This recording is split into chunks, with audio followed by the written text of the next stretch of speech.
I don't know if you've ever heard the kind of spoken word piece by Jim Morrison.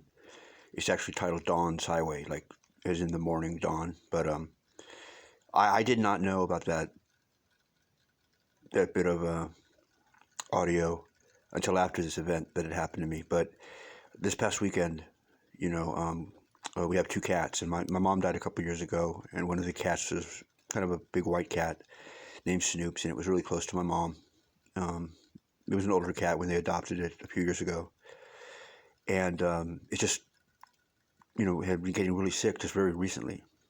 And it typically was kind of a fat cat, and it had lost a lot of weight like really quickly, and like was losing her hair and stuff like that, and actually ran out of the house, which was unusual for the cat, over to a neighbor's, and they actually took it to not the pound, but I think one of the SPCA places, and we had the cat chipped, so they called us up just a few days ago and had us come down to get the cat, and even they checked out the cat and said, well, it's just maybe need some water. Like they didn't find anything um, wrong or unhealthy, except that the cat was old, and Saturday morning, I saw the cat like on the floor, like not moving, but it was still alive, and I could tell. And I told my dad, I think Snoops is going to pass away, and it's tough, man, because I'm one of those that like takes the loss of a pet almost harder than I do like a friend. I know that sounds weird, but it's just different for me, because it's just like I never feel like, I've been around death a lot, and I just always had this feeling like I know that's not the last time I'm going to see that person. That could be a fraudulent feeling. I don't know, except I do know, and I remember when my brother passed away and how it just looked like he was asleep with his eyes open. That I was the only one who seemed to keep it together, and it's a weird, haunting thing that has followed me around, especially even with friends who never have shed a tear in their life, and then see me, Mr. Emotional, never shed a tear during those moments. And they tend to point it out to me as one of those weird Don-isms that, Don never is affected by that stuff. But like, some girl breaks his heart and he cries like a little baby. His friends die and he just is stoic and has a drink about it while we're all crying about it. But one instance that always stood out in my mind, and it came back to me again this weekend, was when I was in Los Angeles. It was in summer of 2004. So my last, 8 months in LA, I didn't know that at the time. And I was working at a place called Eros, where they did, uh, I worked as a warehouse manager. They did lighter than air technologies, which was kind of stuff for the Defense Department in the sense of like radio transmission towers, but being held up in the air, kind of like by balloons or by blimps. And it was really close to my house, which is why I took the job. It wasn't that high paying at all, but I remember it was really, really hot. And there was only about 12 total employees at this one giant warehouse. And I went outside to smoke a cigarette, and it was like July or August, and it was really hot, like one of those like 110 degrees San Fernando Valley days. And we had this parking lot, and in the parking lot, there were like this gang of cats, and I remember like the owner, Anatoly, he's this Russian, like mafia type guy. Um, and it was his son's idea. His son actually had been brought over by the Defense Department from Russia because of his ability to know how to make these air things really well. Like he had a way or method patented of how to put together the layers of material to create this technology that was basically just a giant balloon, but it was able to carry large amounts without being technical or getting holes in it and things like that. I think what we worked on was actually so they would take it to Iraq because they were having problems like getting radio signals around mountains or something like to that effect. But anyways, so we had these cats everywhere. And we were always getting warned, don't feed the cats, don't feed the cats. There's too many cats out there.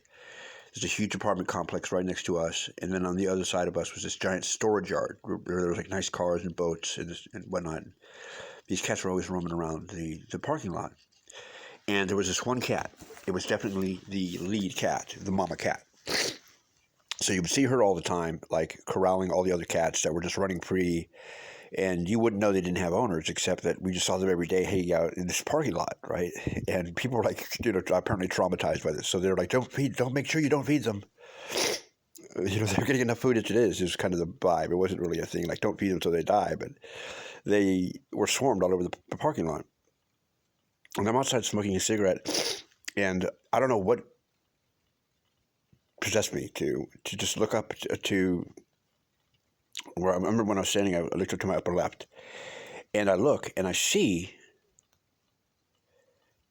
this cat, and I locked eyes with it. And I know that sounds all corny and poetic, wannabe, artsy, but I swear to you, it's exactly like people mention a dramatic moment. We just locked eyes, and something happened at that moment, which I didn't think about at the moment.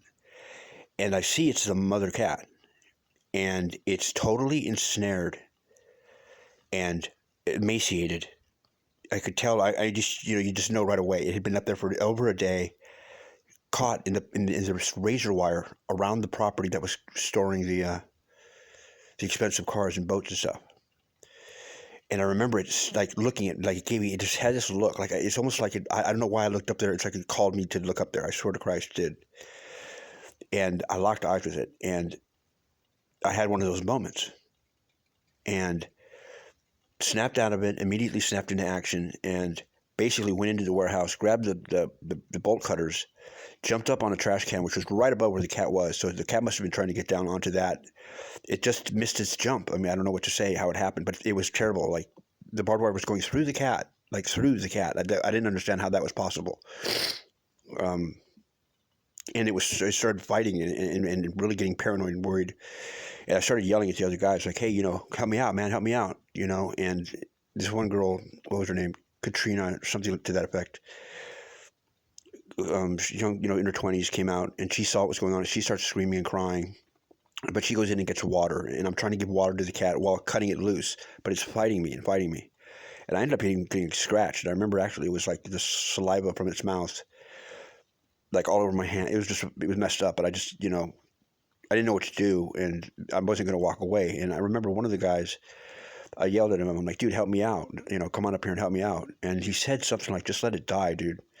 What are you doing? You're cutting the barbed wire to that guy's property. You're going to get in trouble. You're going to get fired. And I had another moment. I'm like, what the fuck are you talking about, man? Like, it was just weird to me. Like, I guess I could see where his frame of mind was, but I'm like, yeah, no, that moment right there is the moment that you realize, well, then we get fired because I'm not going home knowing that I walked away from this. And no one else would come up and help me. And except Katrina went and got water, and she was there, and she was very concerned and like crying. She was a pilot actually, but she worked at the front desk of the office. Finally, Anatoly shows up in the BMW, and I remember one guy. He was just such an idiot too. He's just like, okay, now you're gonna get in trouble. And he walks over and what's going on here? What is going on? And I remember he said, like, Don's up there cutting that barbed wire because the mama cat from the parking lot is stuck in the barbed wire. And I remember this guy, and I'm thinking, well, fuck it, I don't care if he fires me, fuck him. But that's not what he did. He turns to these guys and he goes, well, what the fuck are you doing here? Get up there and help him.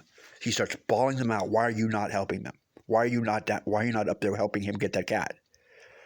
And he gives the keys to this, like, he's a rich guy, the BMW to Katrina. He goes, you and Don take it to the vet, to the hospital now.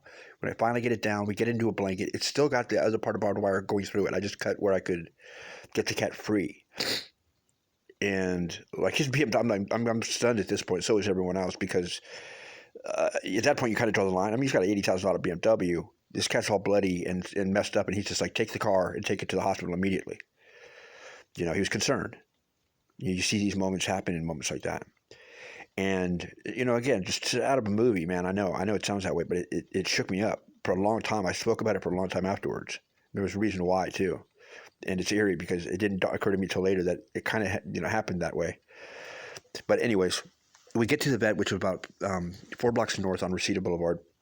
And literally, while I'm carrying it in, and they were all panicked also at the vet's office. Like they were concerned. Like they didn't know where the cat came from. They figured it was our cat. And right when I handed over to the girls at the front, that's right when it passed away. I could just tell it died. And Katrina, I mean, again, you form this bond with these animals, which sounds silly on paper, but you all know what I'm talking about. It's just a cat from the parking lot, but it's not. And it's not just a cat. It could be somebody's cat. We don't know that, but it's like, it's just seeing what I saw. Like, you can't walk away from that. And something triggers inside of you. But when we locked eyes, I remember even then thinking like that was kind of eerie. That was kind of spooky. And I spoke about it to Wendy for a long time after that, and I don't think she could figure out like, why are you so shaken by this? And we went back to work that day. And actually, I remember Anatoly said we could go home for the weekend and we were getting fully full pay, and that everyone else had to actually work on the weekend, and that they weren't allowed the rest of the day off. Like he was a crazy guy like that. But I remember he would let us go because like everyone was kind of shaken up by this incident, and seeing that cat so desperate like that, it like put that fear into me of like, I don't ever want to look like that. Like I don't ever want to be stuck. I don't want to be like that cat must have been thinking, because it was clearly up there for a long time. Did the other cats know? Like, why did I not see it when I came in the morning? Why did I see it late in the morning? Was it there yesterday? All these things are going through my mind. But I remember that look of its eye. Like right now, when I just say it, I see it flash in front of my face. And I was like, there's some kind of spiritual osmosis or something went on there. I know this sounds ridiculous. And again, it sounds like a movie or something. But whatever, those movies, like it doesn't happen when I see other people pass away. But this something happened in that day when I saw that cat. And, 6 months later, like I was that guy, being taken to the hospital, for my Vicodin issue. So, coming off withdrawal and almost going into cardiac arrest. And Wendy basically limping me, carrying me down to a rehab place. So, I could die, but I didn't die. And so ever since then, now the symbology of a passing away cat, and sure enough, this cat that we had was very social with me just before it died. Like it started meowing in a weird way, and it was up on my chest, which it never had done that before. Like it was just really weird, and it's just an eerie feeling. And I don't even know why I'm telling this story, except that it matters to me. I can keep it in my Facebook page that gets permanently locked away somewhere, so I can visit it in some other time frame. But it was just it was that incident. I remember it was summer 2004, and I had other incidents like that where I almost saw the dog get hit by the car. That your heart stops. You're like, oh my God, it's that moment. And I've had one moment where it was actually on July 4th, where we saw a dog on the freeway, on the Ventura Freeway. Me and Wendy pulled the truck over, and I went out to go help it, and it got scared and it ran away, and it ran into traffic. People were going 55. There was no traffic. And they slammed on their brakes. It hit the back of the dog. It was terrible. But the dog was okay. Everyone's slamming on their brakes. I'm now like running away because I realized the dog ran away from me. So if I run away, maybe I'll stop this chaos. And we didn't know what to do. And it was really messed up because we were going to do all these things at night. And it again was something that got stuck in our heads. What happened to that dog? Because at that point, people had stopped. I think someone even called 911. Sure enough, man, and the next day we're seeing the news, and I'm sure it was the same dog, and it was right there in the same neighborhood. I saw on the news about this dog that got scared because people were lighting off firecrackers. It ran away and got onto the freeway. I mean, it had to be. I don't know what the name of the dog was, but it had been hit, and they said it was hurt, but it was fine. And to thank the people, whoever had stopped, all the people that stopped the traffic had stopped to get this dog. And we couldn't believe they said that. We're like, oh my God, like we were there. We're like calling people, telling them, remember that story we told you? Like the dog's on TV, he's alive, It's just LA life, man.